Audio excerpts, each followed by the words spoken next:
Sa ngalan ng Ama, ng Anak at ng Espiritu Santo. Amen. Ama naming Diyos na makapangyarihan sa lahat, Ama, nagpapasalamat kami sa pagkakataon na kami po ay inyong pinagkatagpo sa lugar na ito. Muli upang ikaw ay aming sambahin, Panginoon. Salamat din dahil may pagkakataon kaming makapaglingay ng iyong mga salita. Hayaan nyo na ito po'y makapaghatid sa amin, hindi lang ng kaliwanagan, kundi ng kalakasan at inspirasyon. Lalong-lalo na po sa mga kapatid namin na naulila ng kanila pong mahal sa buhay. Minsan pa, ituro nyo sa amin, Panginoon, na ang kakambal ng buhay ay kamatayan. Ito ay parehas mong idinisenyo, Panginoon. At hayaan nyo na ang iyong salita, Panginoon, ang magbigay sa amin ng comfort. Ano man po ang aming mga nararamdamang pangungulila at kalungkutan, ay yakapin niyo po ang pamilyang ito ng iyong pag-ibig at assurance, Panginoon, na ang kanilang nanay o ang kanilang mahal sa buhay ay nasa iyo ng paraiso. Ito po ang aming samot dalangin sa pangalan ni Jesus, sa ngalan ng Ama, ng Anak at ng Espiritu Santo. Amen. Kung kayo po ay may dalang Bible, mga kapatid, kayo po ay aking inaanyayahan na ito po ay buksan sa aklat ng mga awit. Let's take our reading to the book of Psalm chapter 39, verse 2 to 7. Psalm 39, verse 2 to 7. I kept quiet, not saying a word, not even about anything good. But my suffering only grew worse, and I was overcome with anxiety. The more I thought, the more troubled I became. I could not keep from asking, Lord, how long will I live? When will I die? Tell me how soon my life will end. How short you have my day, my life in your sight. My lifetime seems nothing. Indeed, every living being is no more than a puff of wind, no more than a shadow. All we do is for nothing. We gather wealth, but we don't know who will get it. Then, what can I hope for? Lord, I put my hope in you. Sa ating pong sariling wika, mga kapatid, ako'y sadyang nanahimik at wala akong sinasabi. Hindi ako nagsalita maging tungkol sa mabuti, ngunit lalo pang lumubha ang paghihirap ng aking sarili. Ako'y lubhang nabahala, nangangamba ang puso ko. Habang aking iniisip, ay lalo akong nalilito. Nang di ako makatiis, ako'y nagsabi ng ganito, Yahweh, sana'y sabihin mo kung kailan ako mamamatay. Kung gaanong katagal pa kaya akong mabubuhay. Ang damdamin ko sa sarili, pinaikli mo ang buhay. Sa harap mo, ang buhay ko'y parang walang kabuluhan. Ang buhay ng bawat tao ay parang hanging dumadaan. Ang buhay ng isang tao ay parang anino nga lamang, at maging ang gawa niya ay wala ring kasaysayan. Hindi batid ang kukuha ng tinipon niyang yaman. Kung ganon, Panginoon, nasan nga ba ang pag-asa? Ang pag-asa ko'y nasa iyo. Sa iyo ko ito nakikita. Mga minamahal kong magulang at kapatid, ito po ang mga salita ng Diyos. Sige po, palakpakan po natin ang pagkakabasa po ng kanyang salita. Praise the Lord. At pwede na po kayong magsiupo, mga kapatid, sa biyaya po ng ating pong Panginoon. Kami po ay muli nakikiramay sa pamilya ng ating kapatid na nasa piling na po ng ating Panginoon.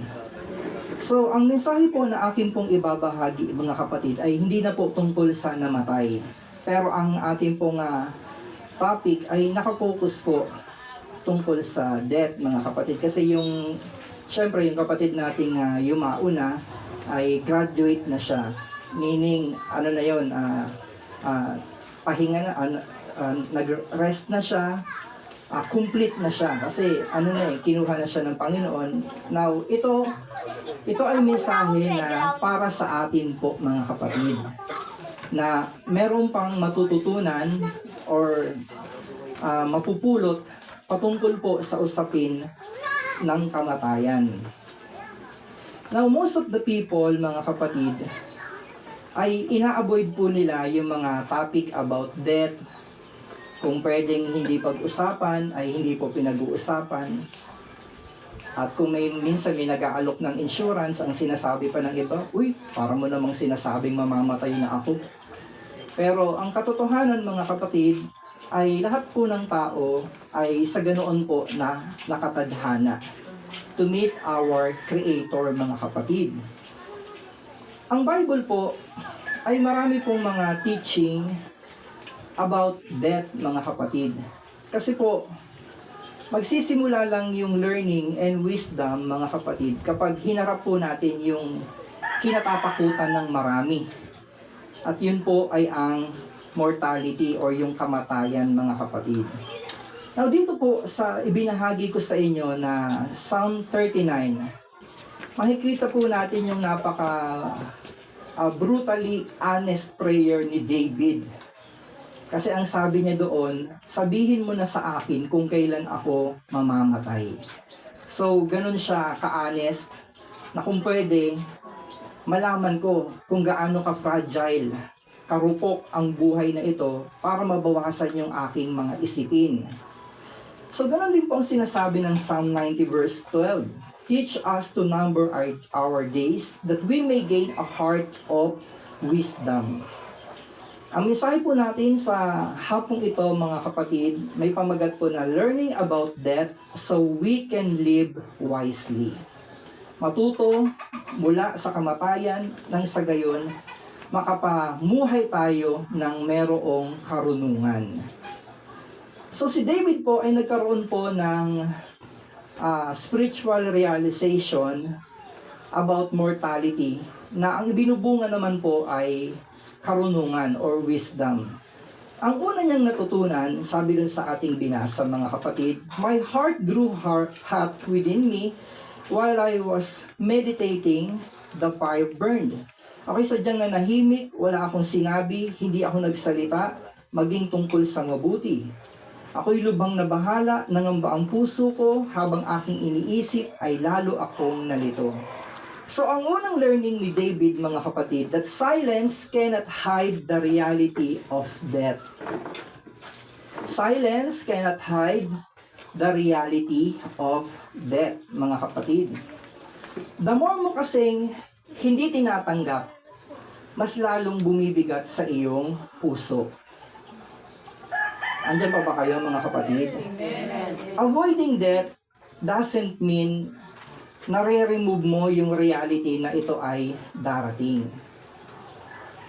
So, the more mong nire-reject yung katotohanan, mas lalong humihirap sa iyong puso, mga kapatid.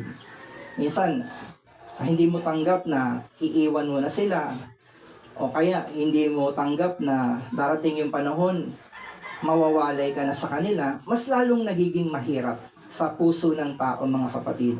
At maraming mga tao, nilulunod nila ang kanilang sarili sa mga loud entertainment, pagiging masyadong busy, at pagsiset ng kung ano-anong mga goals sa buhay, mga pupuntahan, mga meeting, mga entertainment, ayaw nilang pag-usapan yung tungkol sa death, mga kapatid. And then, pag dumating na po yung katahimikan, halimbawa may nagkasakit, may na-ospital, doon na ngayon, mas nagiging malakas yung dating po ng mensahe ng kamatayan. Lalo na pagdating po ng mga midnight thoughts, yung tahimik na ang paligid, ikaw na lang mag-isa sa kwarto, kung ano-ano na ang pumapasok sa iyong isipan. Amen? But wisdom begin when we stop running from the truth. Kapag tinanggap mo ang reality na ito ay bahagi ng buhay. Na kapag ang isang tao ay ipinanganak, ibig sabihin buhay, mga kapatid, siya ay nakatakda ng mamatay. Amen? Yun yung harsh reality, mga kapatid. So what we refuse to face will eventually confront us painfully. Kaya nga, sabi nila, ang isang bata pa lang, tinuturuan ng mag-alaga ng mga pet, ng aso, ng pusa, ng ibon. Kasi yung pinipet niya, sooner or later, mamamatay, masasagasaan, o kaya biglang nabilaukan, o basta nagkasakit, namatay. Yung bata, natitrain siya na ang buhay ay ganun. Na unti-unti, yung mga minamahal mo ay unti-unting nawawala. Amen? So, practice na yun, mga kapatid. So, another learning ni David, that wisdom begins with asking God about our end. Kapag tinatanong na natin ng Diyos tungkol sa magiging kahihinatnan ng ating buhay. Amen? Sabi ng verse 4, Lord, make me know my end and what is the measure of my days. Yahweh, sabihin mo na kung kailan ako mamamatay at kung gaano pa ang itatagal ng aking buhay. Napaka-brutal ni David pagdating sa ganyang prayer, mga kapatid. Hindi niya sinabi na, Lord, make my days longer. Pahabain niyo pa yung buhay ko. O kaya, Lord, bakit naman sa dami-dami nanghaharap sa kamatayan, ba't di na lang yung mga kaaway ko? Ang sabi niya, help me understand how fragile I am.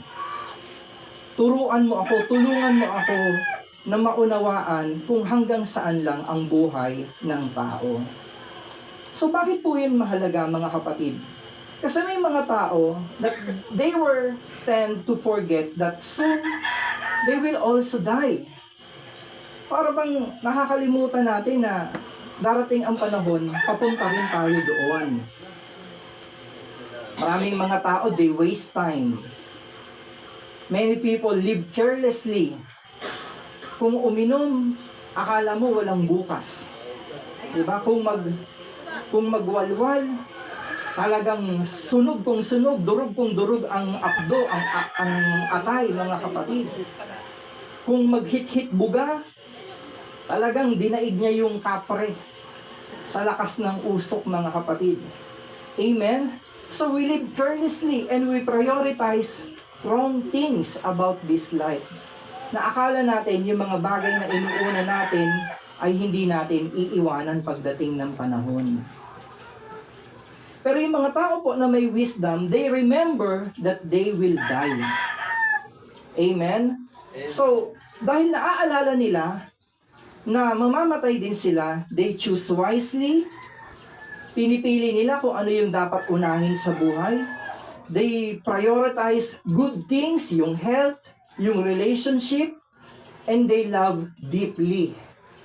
Mas pinahahalagahan nila ang magmahal kaysa magalit, kaysa magtanim ng mga tampo sa buhay. And they walk humbly before God. Kasi ang tao na may wisdom, kinikilala niya na ang Diyos ang nakakaalam ng simula at hangganan ng kanyang buhay. Kasi tayo, nung ipinanganak tayo, alam na ng Diyos kung hanggang saan ang magiging edad natin. Itinakda niya na yan.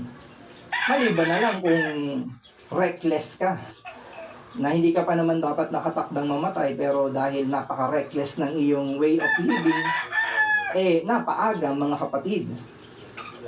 So kapag meron tayong learning about death, it kills the pride, mga kapatid.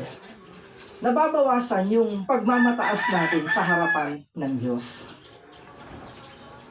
Sa lahat ng ginagawa natin, naaalala natin na, hindi ako pwedeng magyabang kasi baka bukas bawiin na ito eh. So we walk humbly before God. And it kills the urgency for meaningless things. May mga bagay kasi na pinaprioritize natin, akala natin ganun kahalaga, hindi pala. Nakikipag-away ka sa mga kapatid mo dahil sa agawan ng lupa. Tapos, hindi mo naiisip, mamamatay ka rin. Pero itinakwil mo na yung mga kapamilya mo dahil lang doon.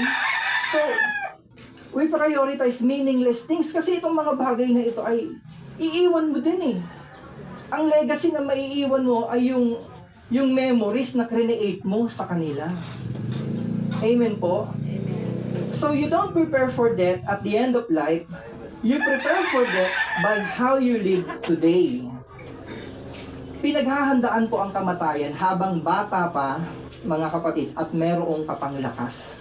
Hindi kung kailan tumatanda ka na, humihina at mamamatay, doon mo palang paghahandaan. Kaya sabi nga ni Solomon sa mga kabataan, avoid extremes. And remember your Creator while you are young. Alalahanin mo si Yahweh habang ikaw ay malakas pa. Amen? Alalahanin mo ang Diyos habang ikaw ay bata pa. Hindi yung buong buhay mo nakaitaning ka. Party dito, party doon, bisyo dito, bisyo doon, tapos kung kailan uubo-ubo ka na, kung kailan hihingal-hingal ka na, kung kailan agaw buhay ka na, tsaka mo ngayon maaalala ang Diyos. Amen? So, ano ba po ang isang learning ni David? The shortness of life exposes human pride. Sabi dito, you have made my days as handbreadths, and surely every man walks about is like a shadow. Ang damdam ko sa sarili ko ay pinaikli mo ang aking buhay. Sa harap mo, ang buhay ko ay parang walang kabuluhan. Ang bawat buhay ng tao ay parang hanging dumaraan. Ang buhay ng isang tao ay parang anino na nga lang, at maging ang gawa niya ay wala na rin kabuluhan. Hindi batid kung sino ang kukuha ng tinipon niyang kayamanan. So sabi po dito ni David, napakaganda ng measurement ng Bible, handbreadth.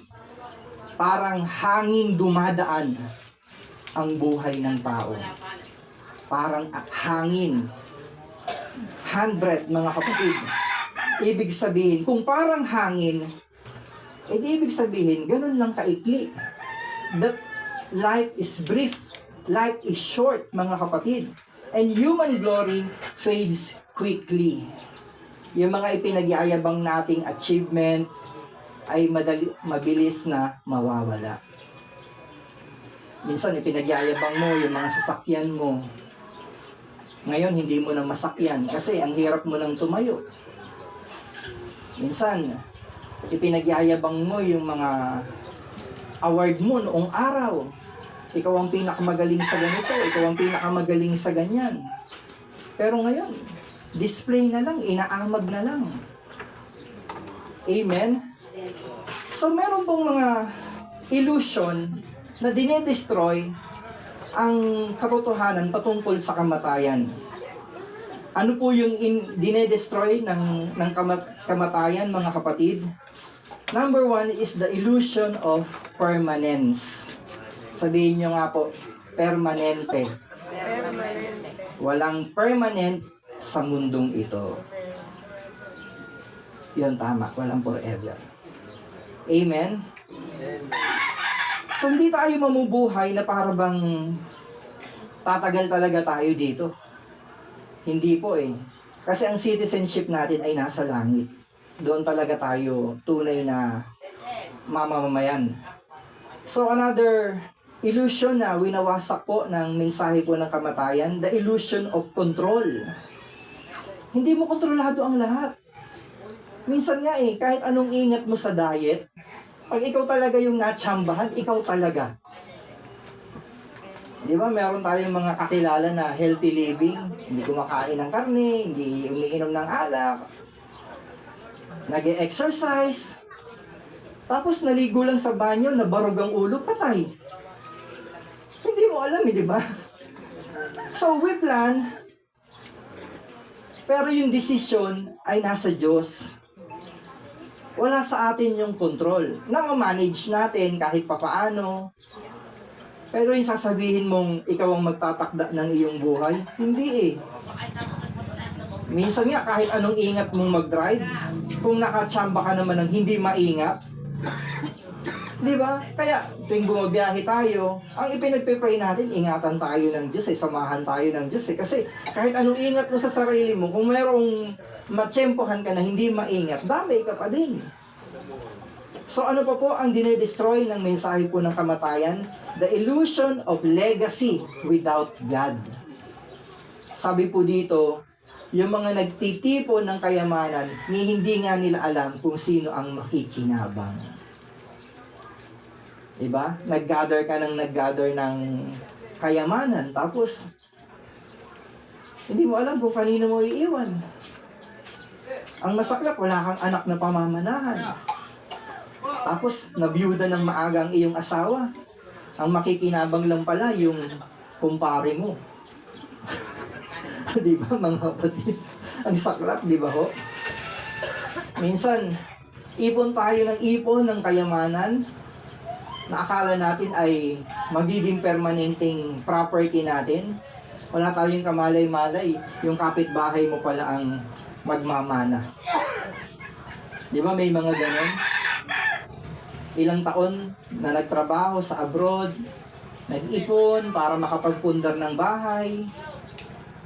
Tapos, nung tumanda na siya, ang pinakasalan lang ng anak niya yung tambay. Ang nagmana tuloy, yung tambay.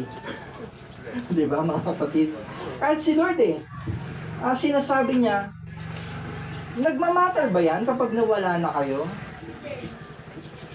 Sabi ng Panginoon doon po sa mayamang hangal na nag-ipon ng yaman sa kanyang kamalig. Sabi niya, wala na akong ibang gagawin kundi kumain, uminom, magpahinga at magsaya. Sabi ng Diyos, hangal, babawian ka na ng buhay. Kanino ngayon mapupunta ang iyong mga inipong kayamanan? Amen? Kaya alam niyo ho, pagdating sa mensahe ng kamatayan, nag-iisip-isip ka Ano ba yung mahalaga? Minsan, nagagalit ka sa anak mo na ibinato yung cellphone, hinampas mo yung ulo ng anak mo. Pero ano bang mahalaga? Yung cellphone na napapalitan, naluluma, o yung anak mo na dahil sa paghampas mong yun sa kanya, nag-iba yung tingin niya sa'yo na ganito pala si nanay dahil lang sa cellphone. Kung mag-aburido, halos sakali na ako. Diba? Sometimes we prioritize wrong things. At napapabayaan natin yung mas mahalaga. Naglalambing sa'yo yung asawa mo, tapos ikaw naman, ano ba?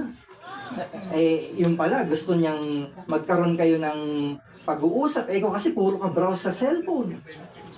Tapos nung namatay na, nanghihinayang ang puso ko. Tsaka mo lang maiisip kapag wala na. Amen? True wisdom shifts our hope from life to God. Sabi po ng panghuling verse, "And now, Lord, what do I wait for? My hope is in you." Sabi ni David, kung ganun, Panginoon, nasan ba ang pag-asa? Ang pag-asa ko ay nasa iyo, sa iyo ko ito nakita.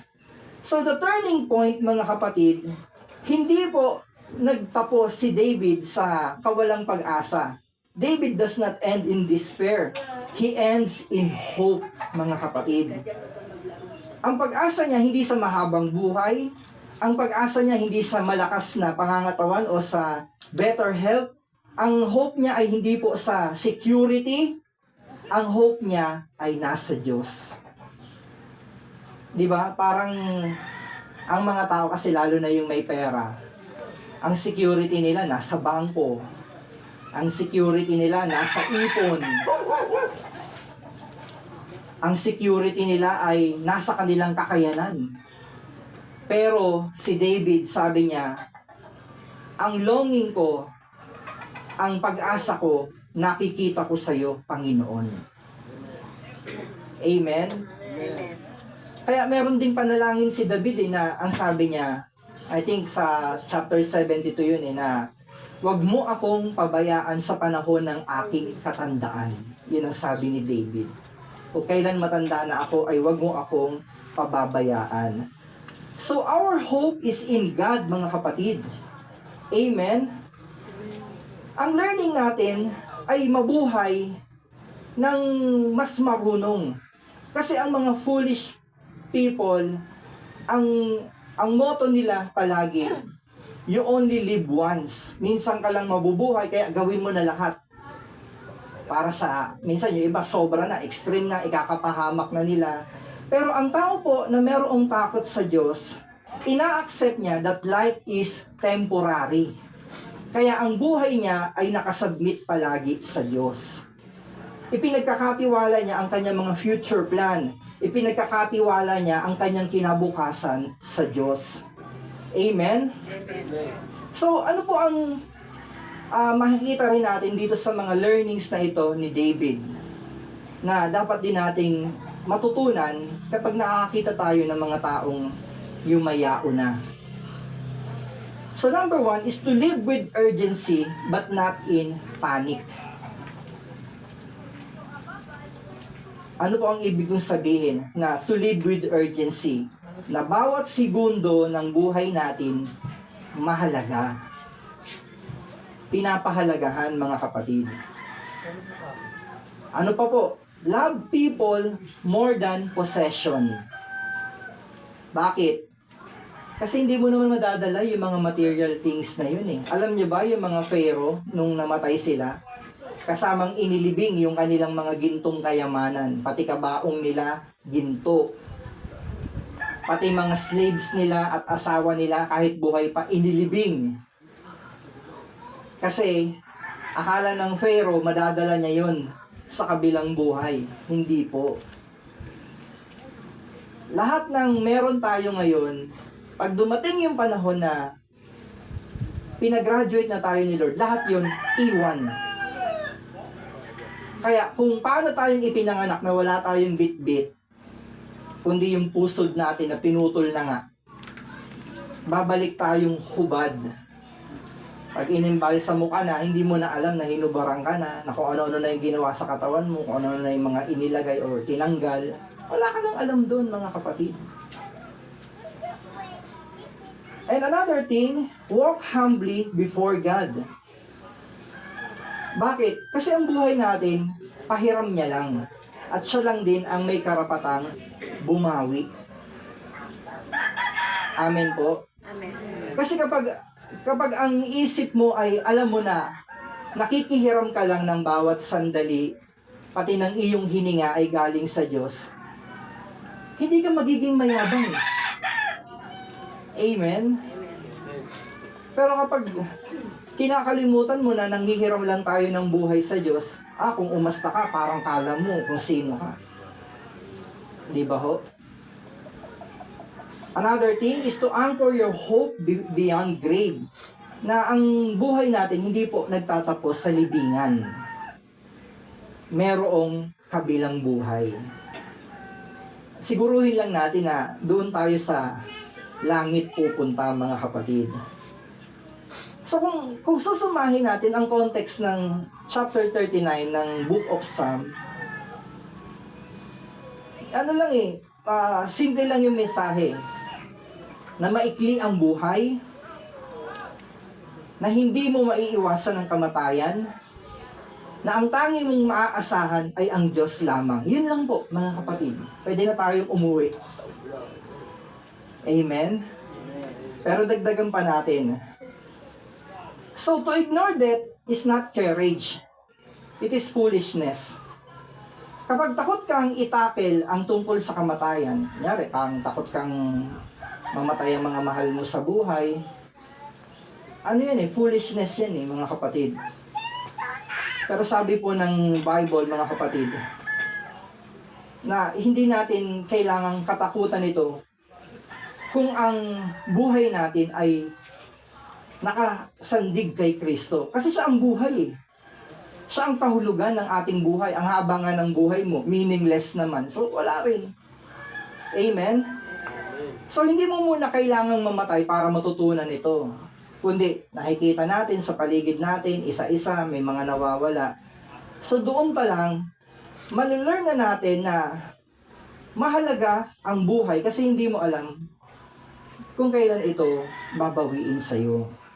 Amen? So, tanungin po natin ang ating sarili, kung ngayon ba tatawagin na ako ni Lord, sasabihin sa akin ni Lord na, tapos na yung yung time mo, game over na. Masasagot ba natin ang Diyos na nabuhay tayo ng may wisdom? or we live foolishly, mga kapatid. Sabi nga po doon sa isang verse na binasa natin kanina, teach us to number our days. Na maging mahalaga ang bawat hakbang ko sa araw-araw. Amen, mga kapatid? So we plan, we dream, we assume tomorrow that it will come, mga kapatid. Pero ang sabi po ng scripture sa atin, na masyadong mabilis ang buhay bago pa natin ito ma-realize. Amen? So, ang pagkawala ng mga mahal natin sa buhay, pinipwersa tayo, mga kapatid, na magkaroon ng post-realization para isip-isipin din natin kung ano yung kalalagayan natin. Amen? Sabi po ng James 4 verse 14, what is your life? You are a mist that appears for a little while and then vanish. Sabi ni Santiago, ano ba ang buhay mo? Para ka lang usok na sandaling nandyan at pagkatapos ay agad ding nawawala. It will vanish, mga kapatid. Hindi sinasabi ng Bible na ang buhay ay permanent or predictable. Ang sabi niya, life is like a vapor. Parang usok. Sadyang nandyan, at pagkatapos ay agad ding nawawala. So dahil ang buhay ay maikli, mga kapatid, bawat hininga ay mahalaga. Bawat segundo, bawat sandali na kapiling mo ang mga taong nagmamahal sa'yo ay mahalaga. Amen? Sabi po ng Ecclesiastes 3:1 and 2, there is a time for everything. A time to be born and a time to die. Ang lahat ay may itinakdang panahon. Panahon ng pagsilang at panahon ng kamatayan. Kaya ang buhay, hindi po random, mga kapatid. Na sasabihin ng iba, tinamaan ka ng malas. Hindi po eh. Minsan, choice natin yun eh. Kung nagmamaneho ka ng motor na yung helmet nilalagay mo sa siko sa halip na ulo, tapos ikaw ay nabunggo, anong mangyayari?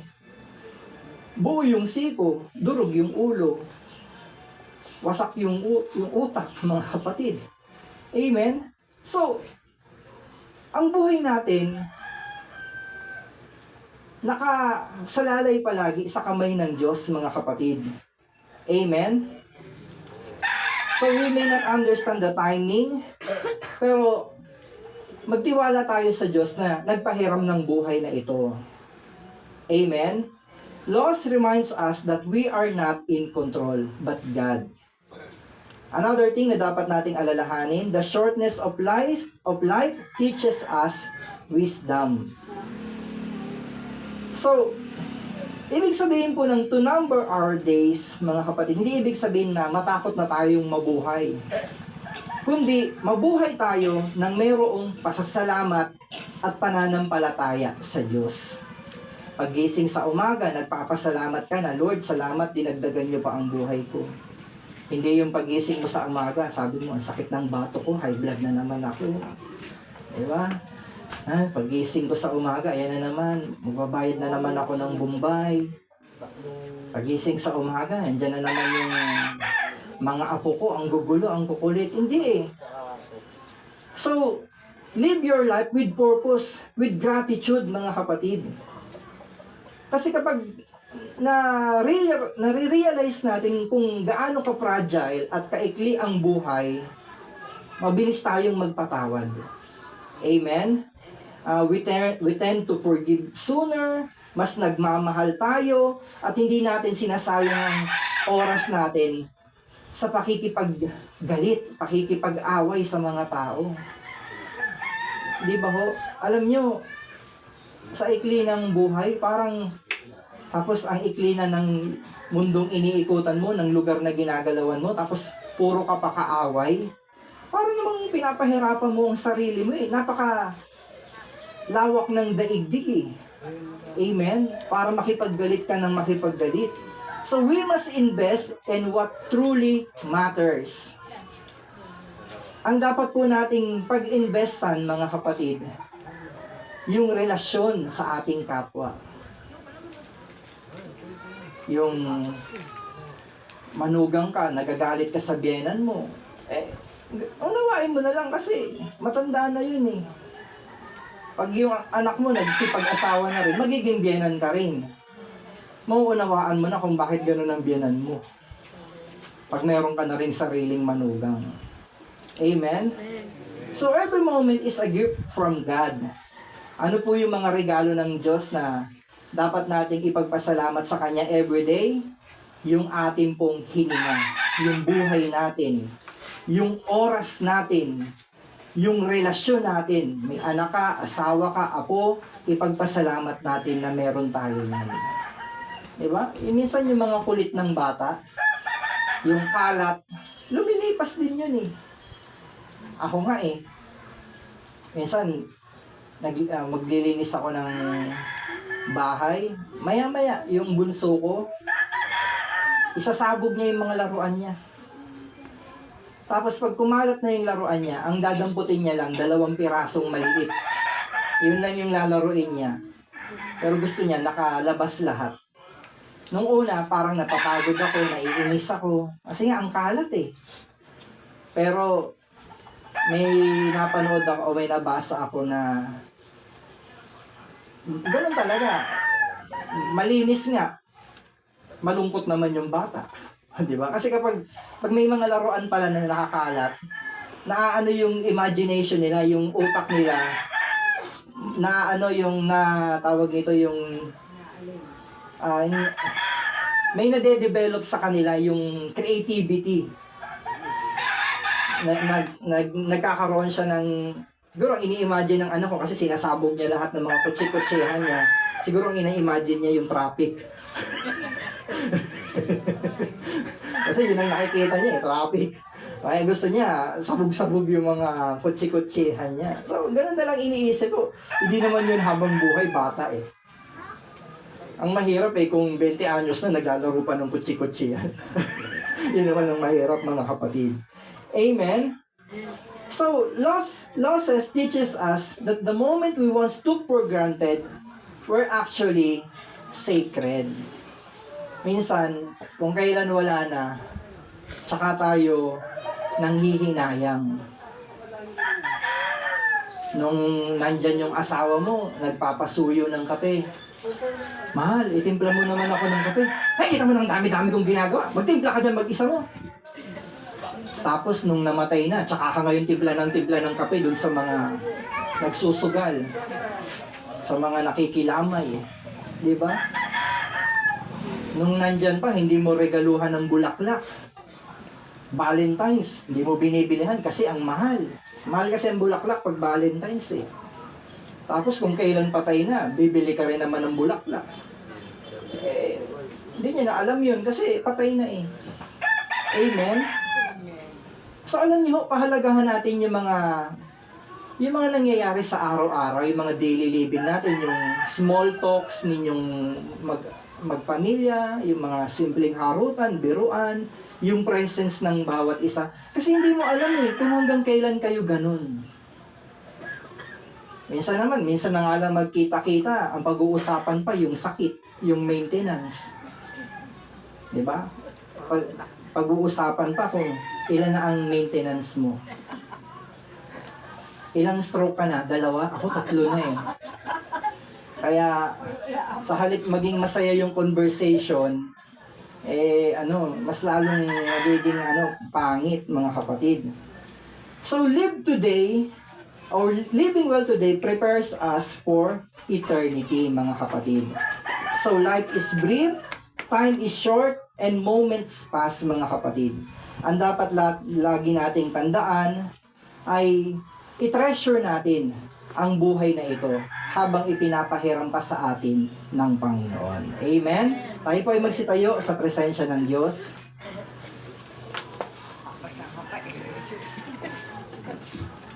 At minsan pa ay ipagpasalamat natin ang buhay na ito. Kahit matapos na ang awitan, ang kasiyahan, muli ay manunumbalik pa rin kami, Panginoon, sa iyong presensya. Hallelujah. Buhay na dalisay, at wagas, Panginoon, ang tangi naming alay sa iyo. Hallelujah.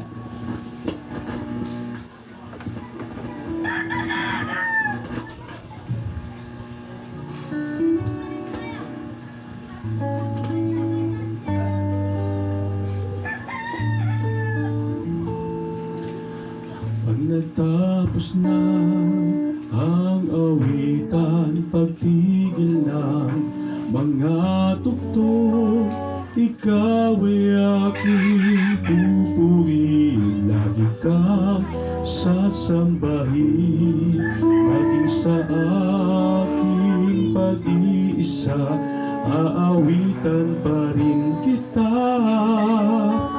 Ang buhay ko ay himig ng tunay na pagsamba. Pag nagtapos na ang awitan, pagtigil na mga tugtog, ikaw ay aking pupurihin, lagi kang sasambahin, maging sa aking pag-iisa, aawitan pa rin kita. Ang buhay ko ay himig ng tunay na pagsamba. Buhay na dalisay at tapat, ang alay ko sa'yo. Higit sa awit at tugtog, yan ang panalangin ko. Di ko nilalais pang mawalay sa puso't isip mo.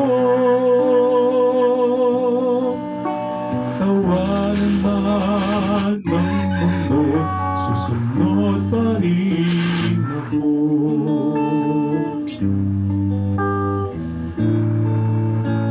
Natapos na ang awitan, pagtigil na mga tugtog, ikaw ay aking pupurihin, lagi kang sasambahin, maging sa aking pag-iisa, aawitan pa rin kita. Ang buhay ko ay himig ng tunay na pagsamba. Buhay na dalisay at tapat, ang alay ko sa'yo. Higit sa awit at tugtog, yan ang panalangin ko. Di ko nilalais pang mawalay sa puso't pising mo. Tawanan man ng mundo, susunod pa rin sa'yo. Buhay na dalisay at tapat, ang alay ko sa'yo. Higit sa awit at tugtog, yan ang panalangin ko.